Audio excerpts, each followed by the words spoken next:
Hi, I'm Lorrie Morgan, and you're watching Throwback Country with my buddy, Brit Jones. Ooh. What's up, everybody? This is Brit Jones, and you are tuning in to Throwback Country Music. I am so excited. We have been planning, and it's finally here. December 5th, the debut of the revamped, brand new Throwback Country Music. I couldn't be more happier. You know, back in 2018, I started this podcast on my own. I wanted to start a show where I could interview country music stars that I grew up listening to, mainly from the 90s. You know, that was my decade, and that's still my favorite decade of country music. And we also expanded it, interviewing country music stars from the 80s. And it's just been, it was such an amazing time. And I kept that going for about 2 years, from 2018 to November of 2020. And just recently, you know, earlier this year, I was approached about starting it up again. But this time I would have a team behind me. And it was literally just it was like a neon sign that dropped out of the sky from God. And he's just, you know, I felt like the Lord was saying, go for it. This is your time to do what you love to do. And I've always loved country music. I've always loved singing. I've always loved performing. And I've always enjoyed getting to know the other side of the music business, what goes on behind the curtains, what is the process of putting together an album or a CD back in the 90s, or what's the process, you know, what's that look like, what does it mean to be a touring artist, an act who gets on that bus or gets in that van or hops in that truck or car and travels and plays shows all over the country. Well, the first couple of years, the show did really well. I was able to interview some of my heroes, and you can always go back to the vault anywhere you get your podcast and listen to those shows. I've got interviews with Black Hawk, Diamond Rio, Little Texas, Lorrie Morgan. She was our very first interview. Jamie O'Neill. Let's see, who else did I have? Radney Foster. I had Lulu from Hee Haw. That was fun. But anyway, it's just been an awesome experience for me. And now it's even more awesome because I am back at it. I'm working with, my management is with iHeart, and you know, Spotify is our distributor, and we are on Apple Podcast, Google Podcasts, Amazon Podcasts. We have our own YouTube channel.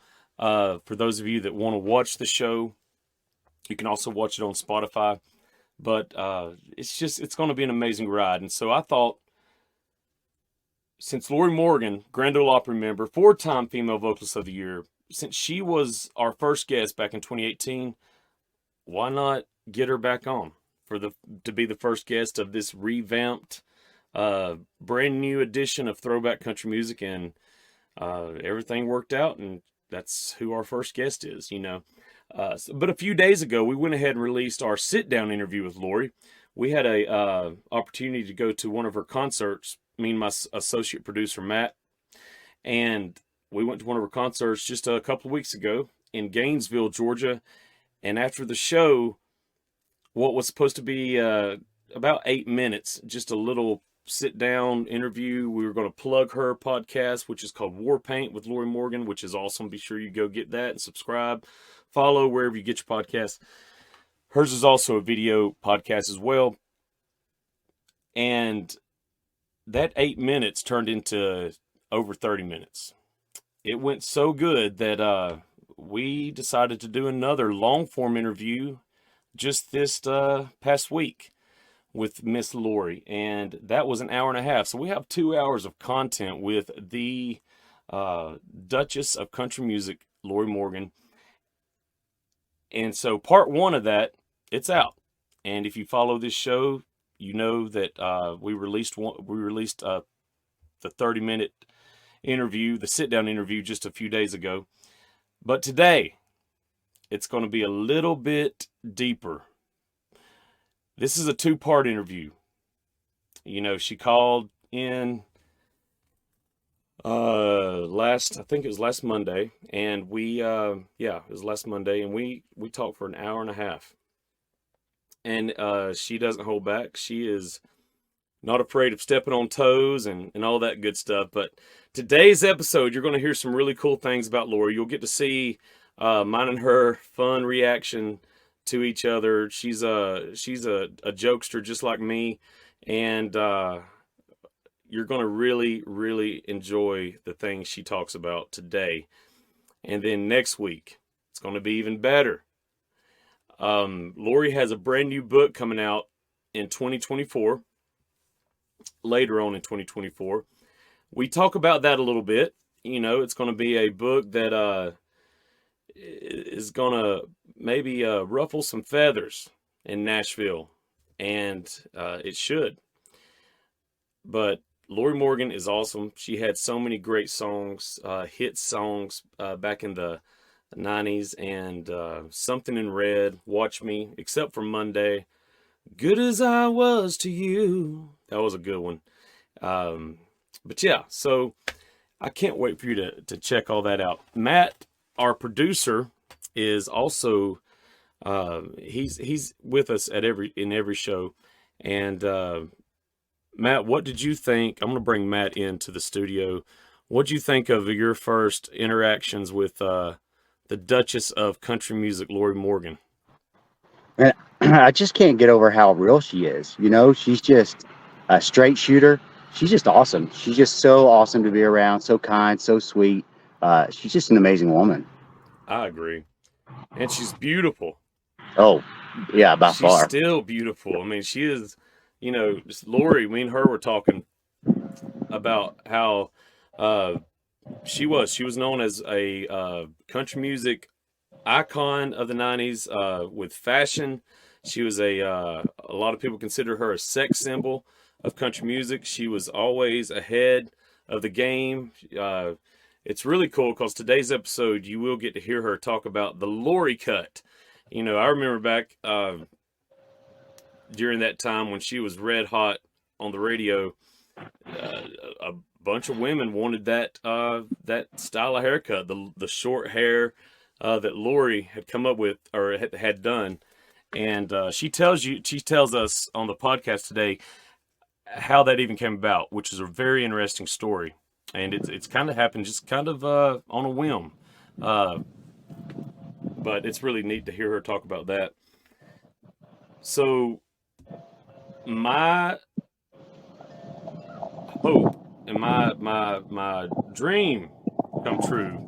Actually, it has started coming true. But my hope for this show is that you all will see my heart behind the reason I do this show, and that's to basically just give a platform and a space for these artists to come on and to share their what they're doing now, because these artists, guys, they are still on the road. They still travel. They still make records.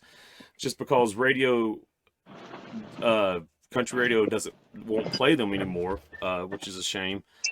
And they should, compared to a lot of the stuff we hear today on the radio. But you know, it's I want everyone to see that these guys and these girls, these men and women, these performers that are icons of 80s and 90s country, they're still going at it and they're still going strong. You know, me and Matt, we've been to so many concerts over the past 2 months since this podcast has started, and you know, we've been doing a lot of prep work and a lot of time. We put in a lot of time at a lot of these shows, doing some really cool backstage segments that will be, or that are, some of them are on our YouTube and Facebook page. But it's been really cool, Matt, to see all of these concerts and see all of these crowds, the crowds that still come out to see these guys, and the 90s artists, especially, that we've been seeing. Who have we seen so far? Shenandoah. Diamond Rio. We went and seen Diamond Rio. Mark Chestnut. Joe D. Joe D. Messina. Lorrie Morgan. Last night we saw the Oak Ridge Boys. They date before the 90s, of course, but what we are finding and what we are seeing is that these artists are still packing out 3,000 seat venues. They are still going strong, and it's the 90s, 80s country. It's on the rise, man, in a big way, and it's a resurgence. It's a revival. They've been revived again, and so they're hitting it hard, man. And these artists are bringing in all ages. I saw a lot of college students singing at Diamond Rio and Shenandoah and Joe D. But it's awesome because this music, to me, is timeless. These songs are timeless. The songwriters the way that these songs were crafted back in those days, you just don't hear that much anymore. But every once in a while you will, from like the young man we met last night, who we absolutely just adored. He's awesome. His name is Cameron Wrinkle, and you can he's from Texas. He opened up for the Oak Ridge Boys, 26 years old. He signed with William Morris Agency, and we just hit it off. He was so cool. That's actually the hat that I don't know if y'all can see it. Can you see that, Matt? Yep, I can see it. The hat, yeah, that's that's Cameron's hat. But I really enjoyed his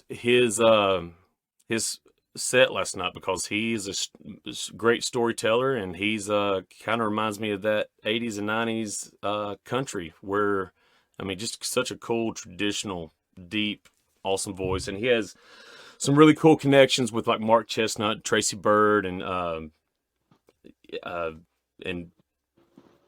being from Texas, and so that was really cool to connect with him. We're going to try to get him on the show in the next couple of weeks. But anyway, without further ado, I'm going to go ahead and quit talking, and we're going to let you check out Miss Lorrie Morgan.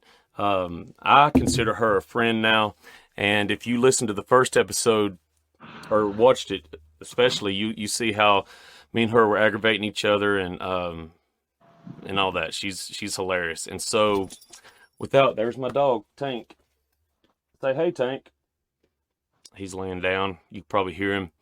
But anyway, here it is. Let us know what you think about it, because this is a great interview, especially for those of you that love 80s and 90s country. She's country music royalty. Her father was George Morgan. Of course, her late husband, the Country Music Hall of Famer Keith Whitley, and her son Jesse Keith Whitley is blazing his own trail. And of course, she also has a daughter, Morgan, who has a wonderful life as well.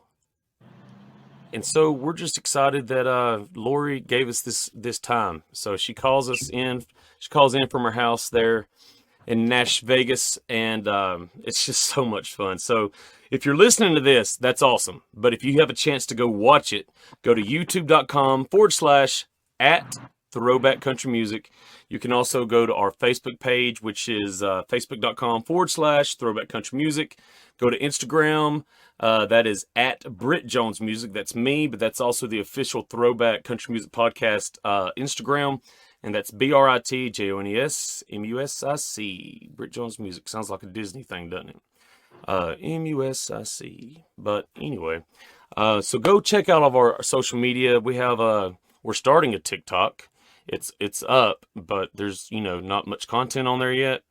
So I'm getting some help with that, because I'm not big on TikTok. But I was told that we need to get one, so we got one. That's at Throwback Country Music as well.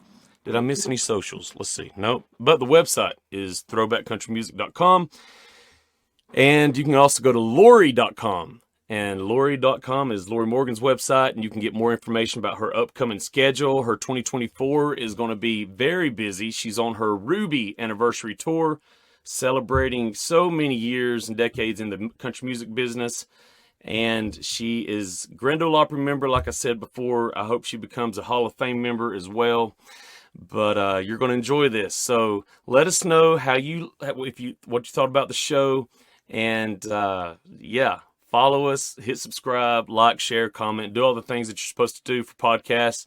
The more followers and the more likes, the more traction we get with our shows, the more we'll be able to do this and bring you some incredible guests, because we have a lot of wonderful guests coming up. After you get through listening to this episode or watching it, you can also check out Billy Dean. Billy Dean is also being released today. So you'll see Mr. Billy Dean, incredible singer-songwriter from the 90s. He had so many wonderful hits that I believe you may have forgotten. And so, of course, Billy the Kid, Somewhere in My Broken Heart, Let Them Be Little. He's such a cool cat, one of my heroes especially. But we'll talk about that later. So, thank you so much for following the podcast. All you have to do is hit that follow button wherever you get your podcast. And if you go to YouTube, of course, hit subscribe. Thank you so much. I hope you enjoy this episode. Stick around after me and Lorrie talk, and I will share just a couple more things. All right, here we go. Where's Puddin'? You want to see? I love it. That sweet girl. Good Hi, Lord. honey. How are you? Oh, are you talking? I'm gonna. Puddin'? Can you talk? Can you hear me? Oh yeah, you sound great. Okay, I'm gonna. Oh shoot! I'm gonna put my glasses on because I can't see you. Okay. Now I can see you. There you go. There you go. What are we talking about? Oh my goodness, Lorrie. Well, Claire sent me some good stuff to talk about, and we're gonna. She's pretty smart cookie. Oh man, I really like her a lot. I have. Yeah, really, me too. I'm telling you, she is so sweet, And so she's funny. Yes, funny, and she just went above and beyond. Got me Daphne's number for Jesse, and I was able to get a hold of her, and he's going to come on, I hope, sometime in the next couple of weeks. You tell me what day you want him. I'll get him there. Oh gosh, I will. Did Claire tell you we just finished putting up our Christmas tree? No, she did not. I mean, like, I had 15 minutes to get ready. I was doing the tree, and I said, "Oh, it's 2:45. Oh my God." So I had to run in and get a little makeup on, and my husband came out. And, did I finish my makeup? No, no. Did you finish? Yes, I finished it. God, I'll show you in a little bit. I can't quit laughing. Look what I brought. Mm-hmm. Should I get me some? Well, I thought you had to be somewhere in a little bit. I do, but I don't have to drive. Oh, okay. Well, good. Yeah, go get you some. Okay, hold on. Let me see if my husband will bring me some.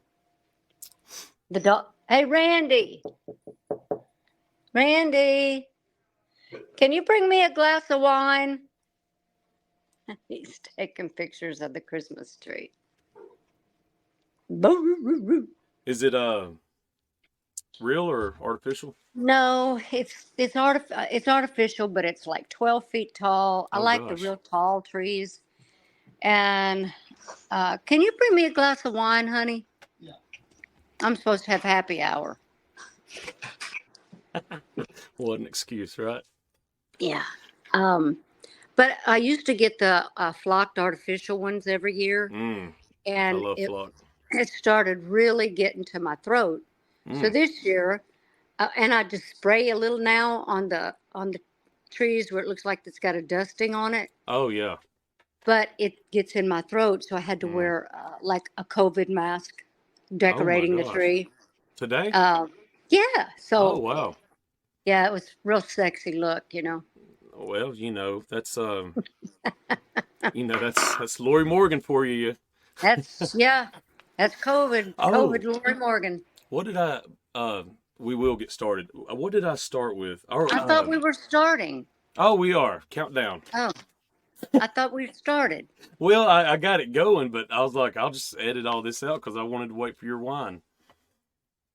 Oh, well, we can. But you know what? We're real. This is real. Wait, this is real. You That's know, right. this is a real thing. Oh, yeah, I think it was yesterday or day before yesterday. I saw a picture.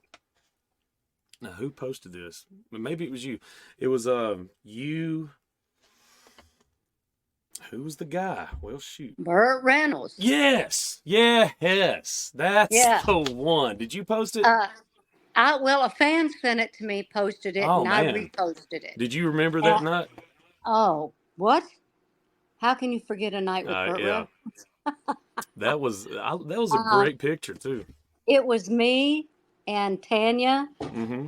and Kathy Mattea Mm. and Dolly Parton. Oh, thank you. God bless you. Thanks. Thank you, Randy.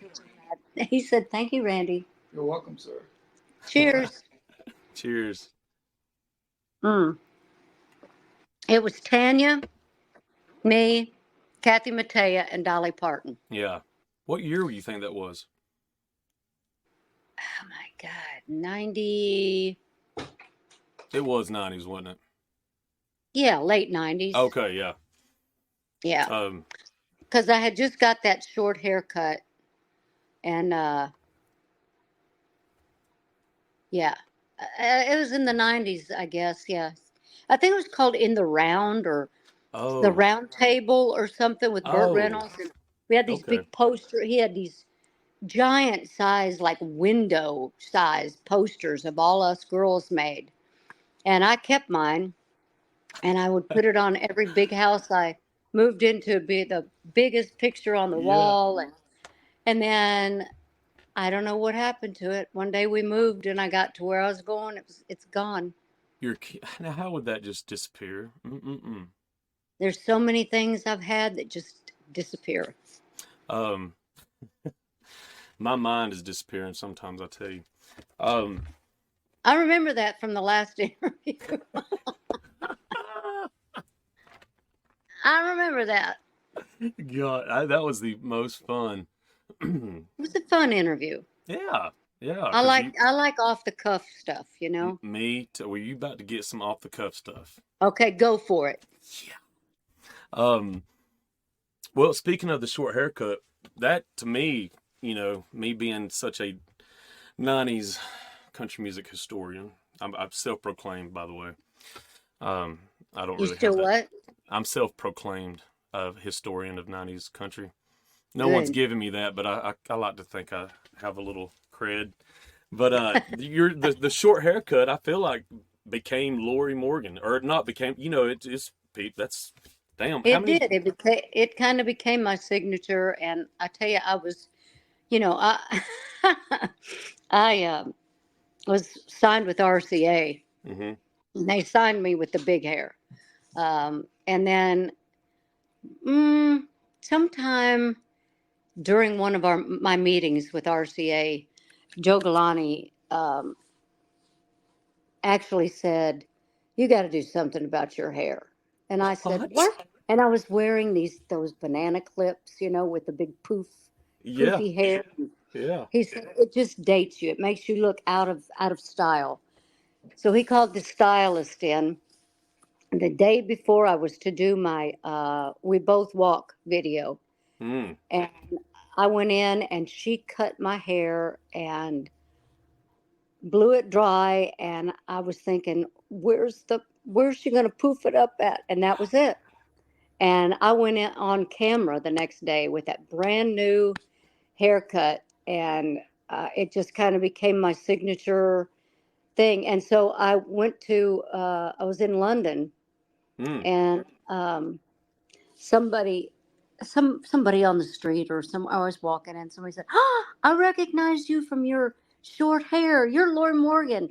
So I hotel room, and I got my banana clip that I used to wear with the long hair, Yeah. and I FedExed it. I don't know if it was FedEx back then or not, to Joe Galani at RCA. And for a long time, I said, thank you for making me take my hair out.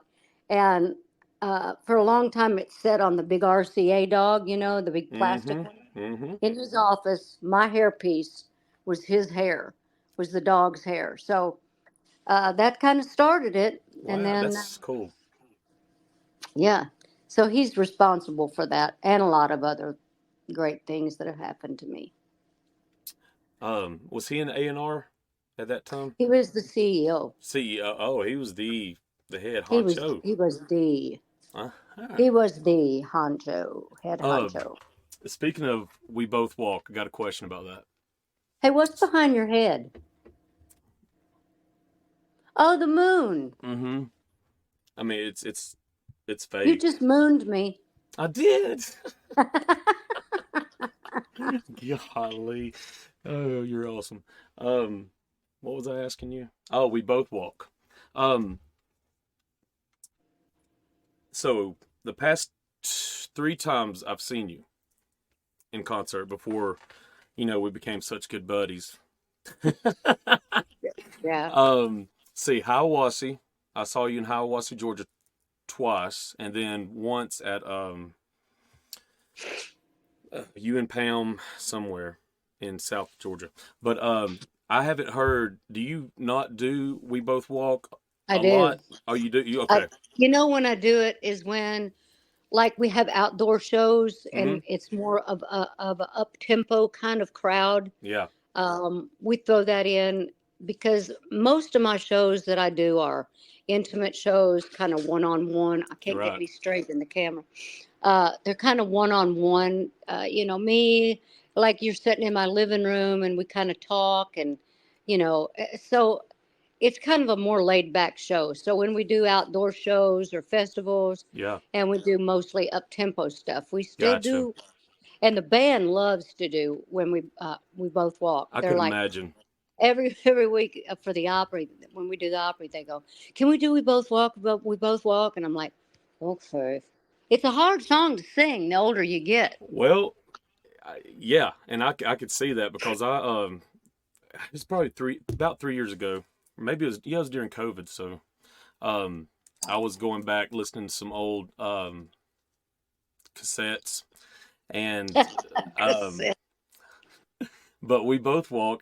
For some reason I had it on, like, I mean, I was probably 2 when it came out, but just kidding. I'm just kidding. I'm playing. But what year did it come out? 87? 88? No, Keith had already passed away when it came Okay. out. So it was on. We Both Walk was, I think it was. Well, Keith had already passed away, and I remember when the video came out. I was on tour with Clint Black and Merle Haggard, Oh my gosh, what a tour. and I took the video. It was on VHS, you know, and I took the video to Clint's bus and said, "You got to see my new video," and he laughed at it and called me Peter Pan. Why? Oh, because of what you were wearing? Because of my hair, short like Peter Pan. Oh, I 90, said, you know 91. what? Was it 91? 91. Okay. And let's see, it reached number 3 on the Billboard Hot Country Singles and Tracks. Oh, it was from Something in Red album. Yeah, it was from the Something in Red album. See, I was associating that with the same time zone of like 5 minutes and all that. Leave the Light On. The Leave the Light Yeah. On album. Okay. Yeah, that was my first album. My second Right. album was Something in Red. And what is the B-side, Faithfully? You covered There Faithfully? was a single?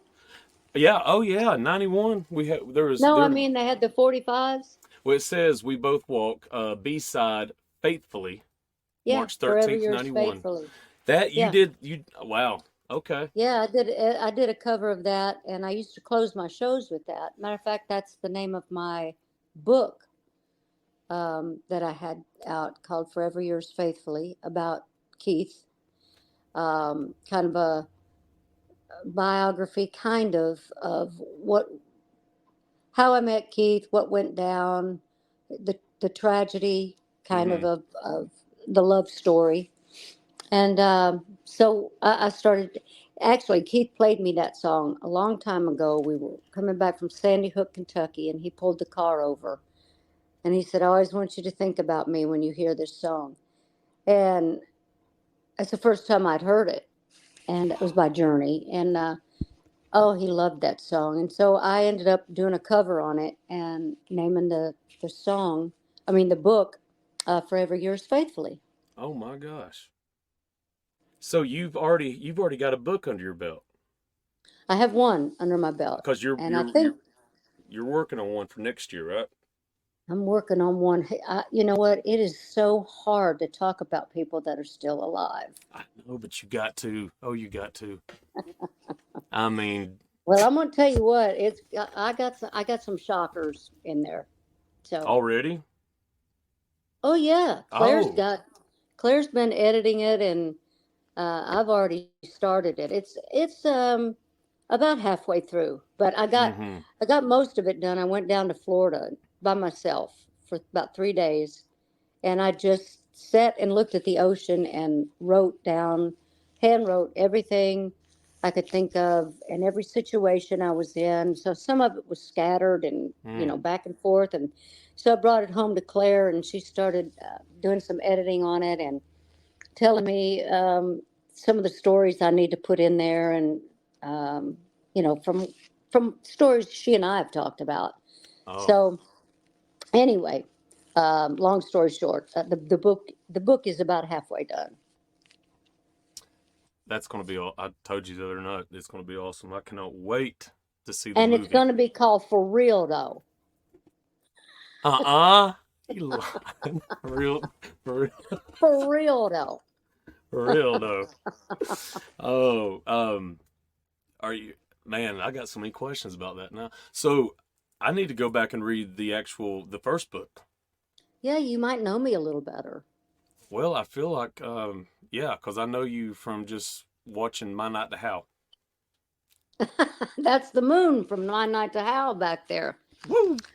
Uh, Oh yeah, it is. See, I did that on oh my purpose. God, there's a pink towel hanging back here behind me.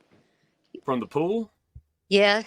Well, the dogs go out and they run across the water on top of the pool, the cover of the pool. Oh my, they better be careful. Well, Or is it? there's only one dog that'll go running across it. Puddin just Oh, kind of pudding. stands on Okay. it.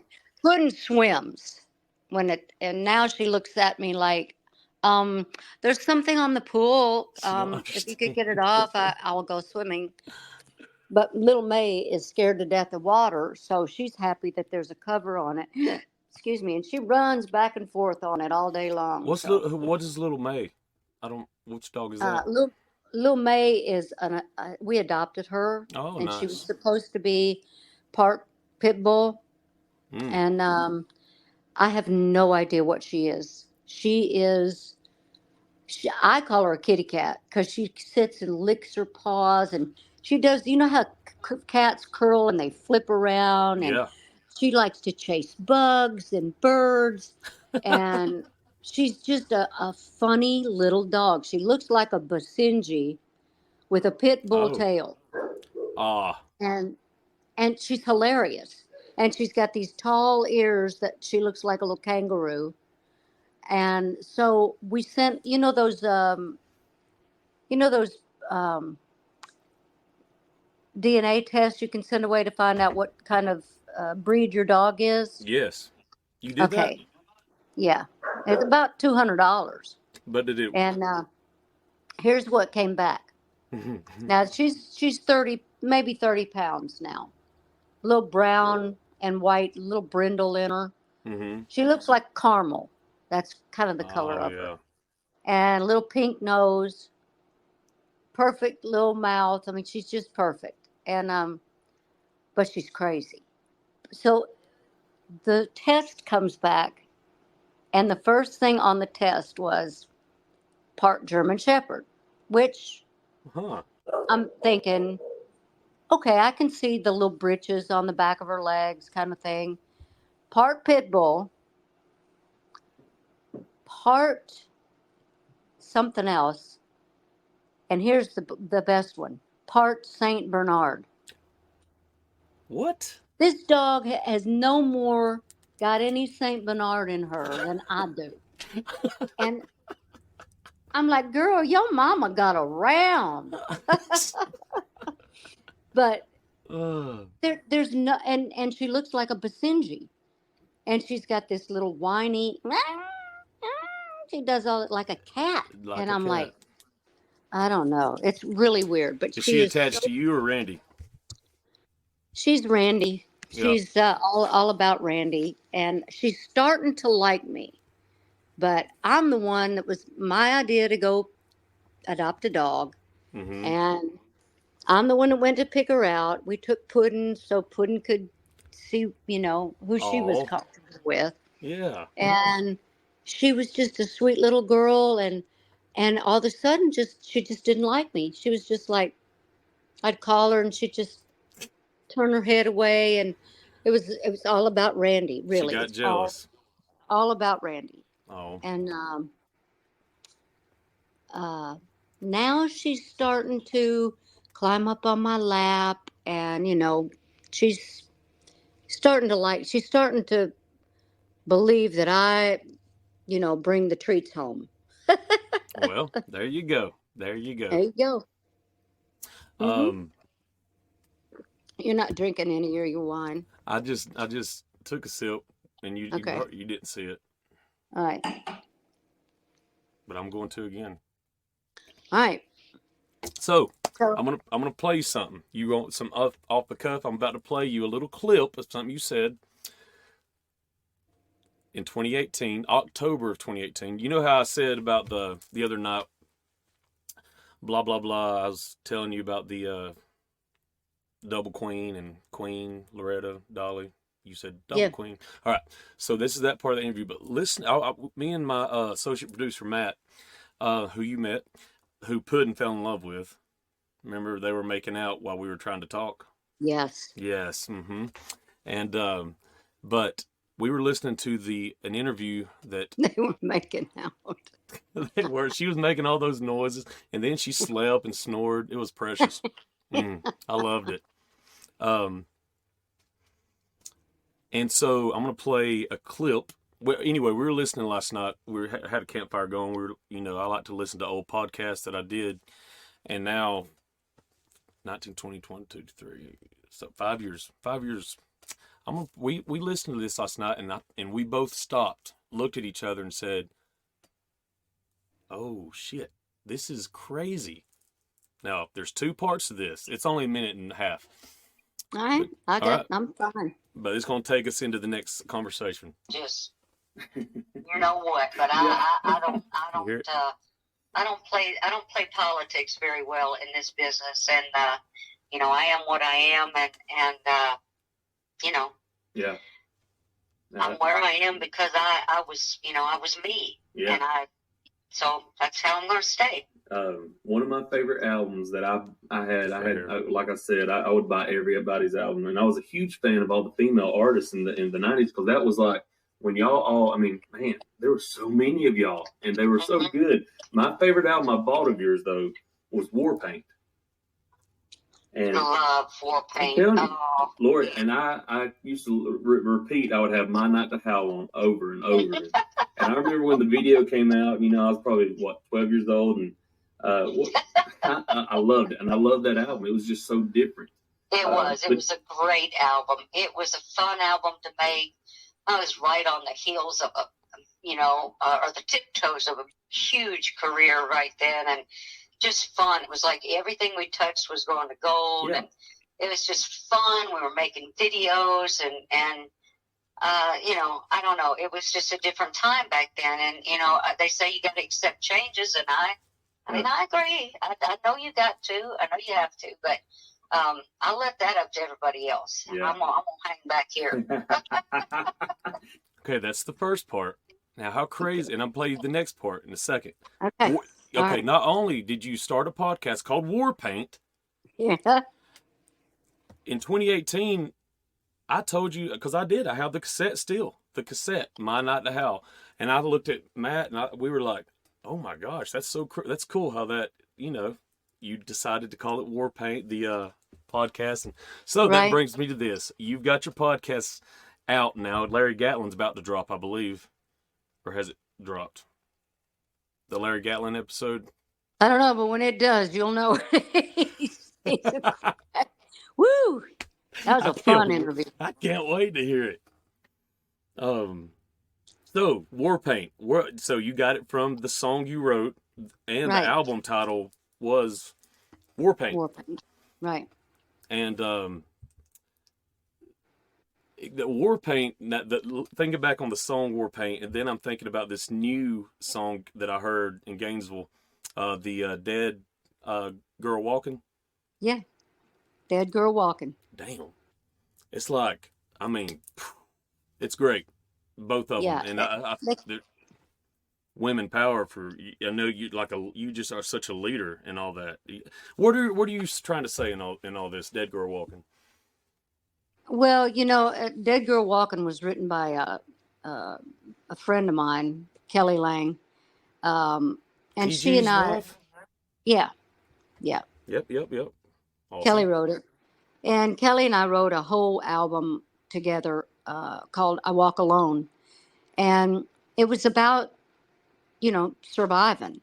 The album, I was going through a divorce with Sammy Kershaw. Mm-hmm. And she, myself, and Mark Oliverius were just, it was like therapy for me. I can't find myself on here. But anyway, it was like therapy for me, writing this song. And Kelly would come up with these lines, or I would come up with certain lines and be like, oh my God, I have felt the same way. I have done the same, the same thing. And one night I was at a club watching her do a show, mm-hmm. and she started singing Dead Girl Walking. And I'm like, holy shit, I have lived that. I have been that girl. I was that girl in War Paint, That's what I'm saying. I was that girl. We've all, all of us, men or women, we've all been dumped and shat on, if you want to, but we've all experienced it. But when I heard Dead Girl Walking, I said, I've got to cut that song. Oh my God. And I cut it. And we're calling the new album Dead Girl Walking. But it fits. It fits you. It does. And at first when I say it, the title, the album the people they kind of giggle, and I tell them, yeah, it's funny until you're that girl that's walking around without a heart, because people think, they're kind of taking it tongue in cheek, but I'm serious about it. I love that song. I loved it from the moment I heard that song. And that was like probably 5 years ago, maybe something like that. Yeah. Oh, wow. Yeah. So you've had that you've had that song, like you've been savoring on that steak for a while. I have been savoring it for a while, just like I did Dear Me. I had Dear Me in my back pocket for 9 years. Before anybody cut it on me. Yep. 9 years. I did the original demo on it. And every time I take it to a producer or whatever, they'd say, yeah, I don't really hear this song for you. And I was like, okay. So finally, teamed up with Barry Beckett, who produced Leave the Light On. Mm-hmm. And I played him the song, and he said, please tell me that's you singing that song. And I said, it is. He said, that's Lorrie Morgan. So, Dear Me is another one of those songs. I like singing about real heartbreak, heartache, surviving them. My manager was real weird about it. He said, we can't name the album Dead Girl Walking, because what if it's your last album? And I said, well, it's not going to be my last album. So, I think Claire said that too. That's Claire funny. said, well, what if it's your last album? And I said, well, it's not going to be. No, definitely not. So, No. I think So it's a badass title. it is a badass title. And I it, mean, I think everybody who's ever been in love and ever been hurt and um, they can relate to it. And I like to do songs that make people, feel. well, yeah, feel. And, sometimes you have to remember the hurt Mm, to get past the hurt. It's like, I'm still hurting from things that I'm not over. right. And that's why I can sing about them. And that's why I can um, sing songs that are true, that I'm living, that I have lived. And if I've lived them, I know there's so many women and men out there No who doubt. just, they can't write it down like Kelly or I can, or a Hmm. Larry Gatlin, or, Mickey Newberry or somebody like that. But I'll tell you what, they sure can feel them. That sends chills over me right now. You said, you said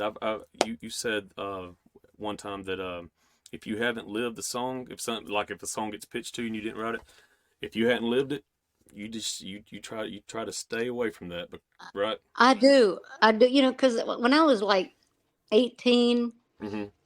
and they took me in the studio for like the first time on Hickory Records, they were making me sing songs about, divorce, and hell, I was, Oh no. although Let's it see. was a great attempted try. Um, You just that got wasn't dropped. what? Like the past 30 seconds, it dropped you off. I hope everything's still good. I still have the recording. It did. Like It your won't be the picture first went time I have gone. been dropped. Okay, Oh gosh. Brit. that's All my right. new song. I've been dropped. I've been dropped like Humpty frickin' Dumpty. I've been dropped by Vidalia Onion. Ooh, I'm I just have. kidding. You know what? I dropped the Vidalia onion. I dropped the Vidalia onion. Oh, Mm. oh. Mm-mm. Well, no one, unless they just dig, they won't know what we're talking about. But Oh, they're low. were you the queen or no? Double Queen. wide? No, hell no. Hell no. I had a mansion on the lake, Yeah, you did. and he made me sell it. He God. put me in like a 1,500 square foot little office and said he's going to build me a mansion on our farm. And that never happened. So, no. I was not the queen of a double wide trailer. I wasn't. Oh God. But back then, Yeah. I was in love so much. I Mm-hmm. would have hopped in a double wide Mm-hmm. just like that. Oh, me too. Kid Rock lives in the double wide somewhere in Nashville, or it's very nice. I, I bet it is. I bet there's an underground palace underneath it. Hey, are you a fan? I love Kid Rock. Me too. I And love him.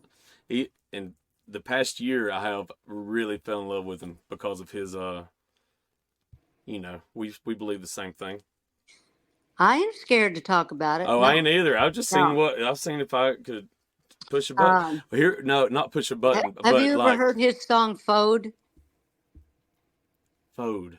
Foad. No, Look it up. I will. Don't look it up now. Don't play it I now. won't.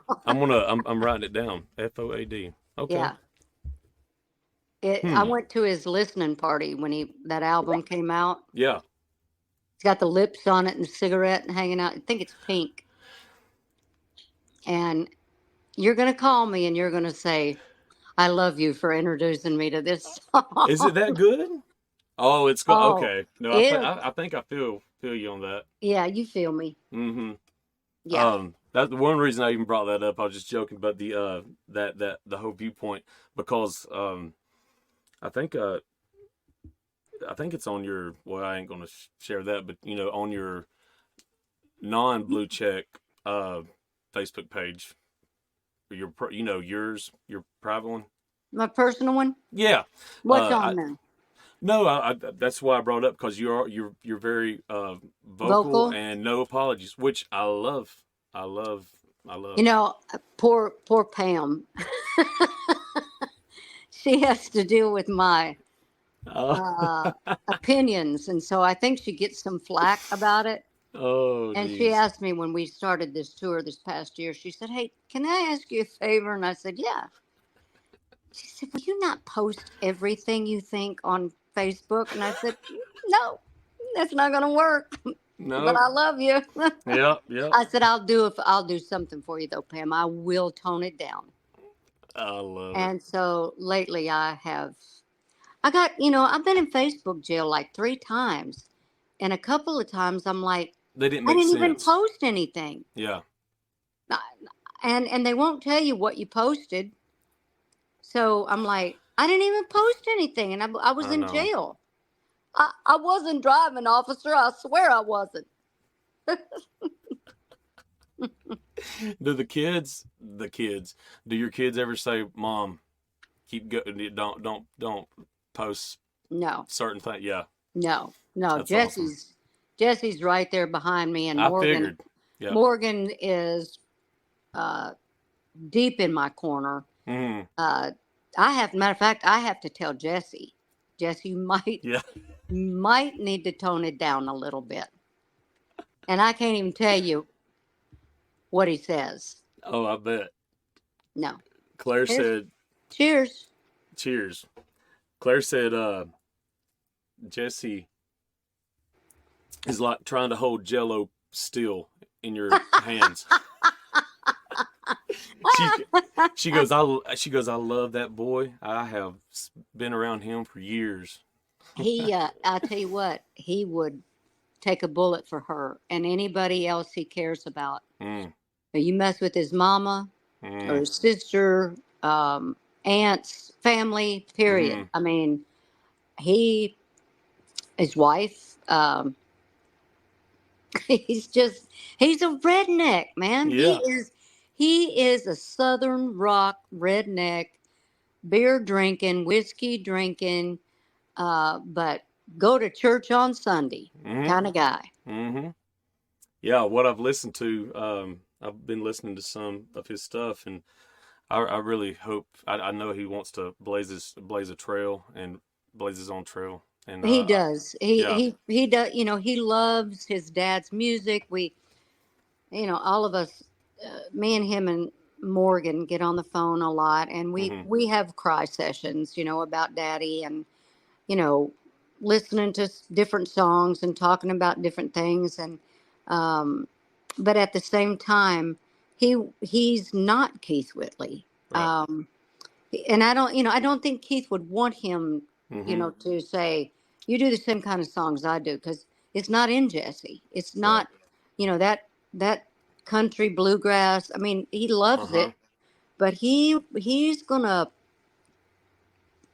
rock out on stage, with people like Struggle Jennings and Jelly Roll and all his little friends. They're big. When they come around me, I'm like, I am so safe right now. He does. He has a kick-ass voice, and I really do. I think I'm pulling for him. I think I'm glad. Awesome. Thank you. You know, and I tried to tell him. I said, Jesse, being a member of the Opry was my dream. Right. When I was a little girl, I was a country singer. Period. I said, it's not for everybody. You don't have to be a member of the Opry. Right. You don't have to do that. You make your own way. And whatever that way takes you, you'll be successful because I did it my way. Well, you ever thought about cutting a whole album of that kind of? Yes, I have. I did. I cut an album called Secret Love. Now you're making me feel like I don't know my Lorrie. You don't? All right, so Lorrie Morgan. Secret Love. Love. You know how much I love that type of music, by the way. You can ask Matt. I've been listening to it by the fire. I have an old Matt, record player. has he been listening to that? Can you see him? No. Oh, because he's in the he's in another screen. He can see us. But he said that's so funny. He can see you, but we can't see him. Okay. Oh, Secret Love. Oh, look at that hair. I like it. Yeah, it was big hair. Yeah, but I like that though. It's got that Meg Ryan vibe. Yeah, I loved Meg Ryan. I think she had the Lorrie Morgan vibe though. She might have. Yeah. So does it say what songs are on it? Mm-hmm. Fly Me to the Moon. Oh my gosh, Lorrie! How did I not know about this? Did you know I recorded with Frank Sinatra? I've got an original 1950 or what year was it? Oh shoot! Yeah, are you kidding me right now? No. Yes, you are. I promised to Daddy. Oh my God! Man. You need to come Once to my house. Upon a Time. Yes. Mm-hmm. Oh, look at the album cover. How did I not know? 98. Well, that was you were hot shit at that. I mean, like I'm talking about. Well, yeah, beautiful, but you were still you won Female Vocalist of the Year that year. Yeah. And you was a you great released album. this. Was it hard for them to agree to let you release this style? You know, that is the style Joe Galante saw me as. When he picked out Something in Red for me, Yeah. he pictured me in that era. Spotlight, piano, moody little bar. Oh. That's what he pictured for me. We actually took Secret Love on tour. It was the Secret Love tour? Secret Love tour. We played with a different symphony every night. We had 3 nights in Atlantic City, and I had so much luggage on that I changed clothes.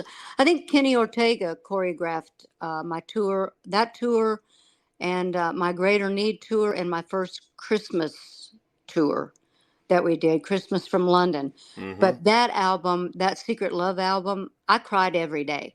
Every day I was recording it. We'd sing those songs. They'd start the symphony, and I would just say, wait a minute, I got to stop. Oh, and it was dedicated to your father, George Morgan, the legend. Yeah. Yes. I cannot believe this. He introduced me to that kind of music. You're shit. I mean, you're kidding. I keep saying the S word. That's okay. I don't care. So he entered. To me, like, as someone from the outside looking in, I'm like, so the George Morgan introduced you to this style of music. Yeah. He was a crooner. My dad was a crooner, and I can remember him singing like Dean Martin. I hear him in the shower singing like "When the Moon Hits Your Eye." I mean, he loved Dean Martin, Perry Como, John Gary. John Gary was my dad's favorite crooner.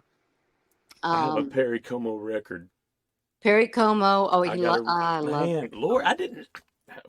Wow, this like off the record. If this wasn't recording, I'd let you know. This is what makes me feel good. Me too. I love that music. I could drink wine, chill, have a fire going. And we've got a fire pit right out here. Mm-hmm. And we've got this huge Sonos music system outside. Oh, nice. And we're right on the lake, so I can see the lake right here. And we get the fire going, and we put on that kind of music, the Tony Bennett and Perry Como and Johnny Mathis and all the Frank Sinatra. I have Johnny Mathis too. I recorded with him too. Lorrie, you don't have to tell stories just because I am going to mess America's you up. Watching. And Canada. Are you good with Canadians? I love Canadians. We have a Canadian band leader for 14 years. Todd. Yeah. Oh, okay. Yeah. That's awesome. Yeah. I love Canada. But we have a lot of listeners in Canada. Well, it's a beautiful, beautiful place up there. I'm telling you, I wish Country wish we music's could. big. I wish we could learn some things from, how clean they keep their country. And Yeah. it's beautiful up there. Mm-hmm. And oh my God, the poutine. Oh my God. What is that? A poutine? Hey, It's like fried potatoes with brown gravy on it. Where have I been? That's what I've been trying to find out since we started this freaking interview. Next time you need to tell Claire, me, look. Did you enjoy that interview with Lorrie Morgan? I mean, that's just that's just part of it. I've got so much more to share with y'all next Tuesday, December the 12th. Is that right? I think December 12th. The third part and final part of me and Lorrie's or Lorrie and I's conversation comes out next Tuesday. Also next Tuesday, I'm dropping another interview with the voice of John Barry. Y'all remember John Barry? He had, of course, the #1 smash hit, Your Love Amazes Me. He had Standing on the Edge of Goodbye, What's in It for Me, Kiss Me in the Car. John had so many smash singles on Billboard Hot Country in the 90s. He's also a very close friend of mine, him and his wife, Robin. They sit down with me, and I can't wait for you to check that out. So I love John. He mentored me. I toured with him.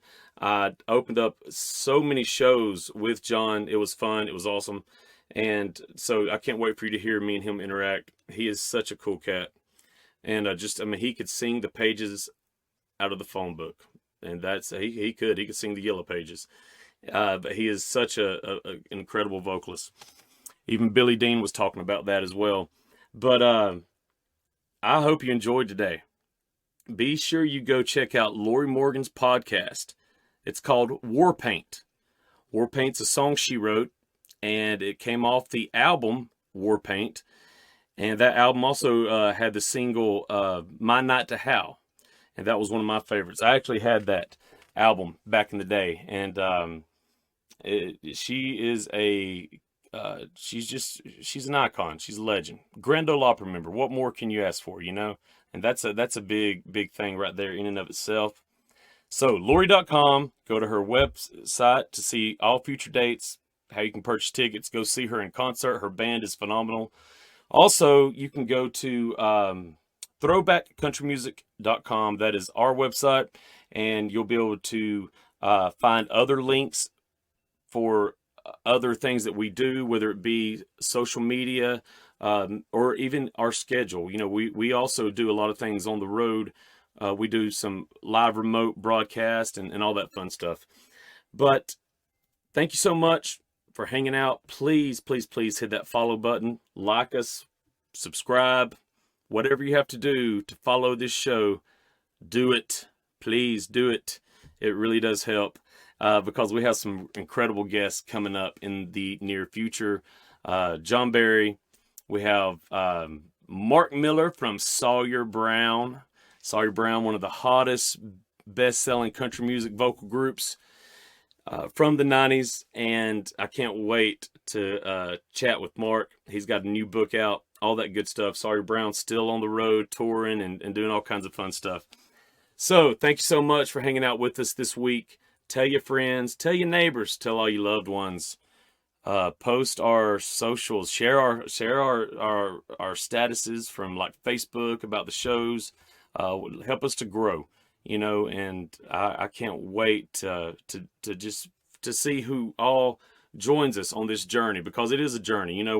It's kind of like we have a cool little deal with some of the machine of Spotify and iHeart, but we still have to grow. We still have to put in our work, and part of that is growing our fan base. And if you have any questions or even comments, or if you have an idea for a show, someone you want to see from the 80s or 90s being interviewed, please go to our you can go to Facebook, you can go to Instagram, or you just go to our website. There's a way to contact us there. You just go to the contact section, put your name in, your email address, boom, and give us some ideas. Maybe you are a fan of the first couple of years that we did this back from 2018 to 2020, and you want to see one of those artists come back on. And we hope to do that. We hope to get a lot of these artists on as well. Now, this coming Thursday, we're dropping 2 more shows, what we like to call Rising Stars. And we're going to have a guy named Jason Bird. Jason Bird is a singer-songwriter from Florida. He also has some very interesting stories to share. Now, him and Billy Dean have released a new song. Well, not a new song. It's actually a old Keith Whitley cut, but it's New Kid in Town for Christmas. Him and Billy Dean cut that here recently, and now it's out on all the streaming platforms, iTunes, and all that good stuff. So be sure you go check that out. It's a great version. Jason is a traditional country singer. He's got such an amazing voice. I really enjoyed our time together. So go check out Jason Bird, B-Y-R-D, but his episode drops this Thursday. More information coming with that. Also this Thursday, one of my favorite guests, actually she was the first one we interviewed, wasn't it, Matt? Yeah, Allie Colleen. Allie Colleen is a singer-songwriter. She lives in Nashville. She's just so much energy and so much passion, drive, determination to really make it in this business. Her father blazed a trail like none other, to superstardom. But Allie said, if I want to do this, I want to do it my way and on my own. So Allie Colleen is this Thursday, and she is an incredible person. She's got such a sweet heart, sweet spirit about her. And she's determined, and she really is a great writer. I've listened to some of her stuff already. I've actually been listening to Honest Man. If you haven't heard that song yet, go get it now. Honest Man is an incredible song. She actually plays it for us on the air. So you'll get to hear all that Thursday. Allie Colleen. Have a wonderful next few days. Please come back this coming Thursday. Follow the podcast. Throwbackcountrymusic.com. Go to Lorrie.com, and we'll see you in just a few days. Have a wonderful, wonderful rest of your afternoon, evening, morning, night, whatever time it is that you're listening to this. Throwback Country Music, I appreciate you. Blasting in my truck, and I'm still calling Baton Rouge.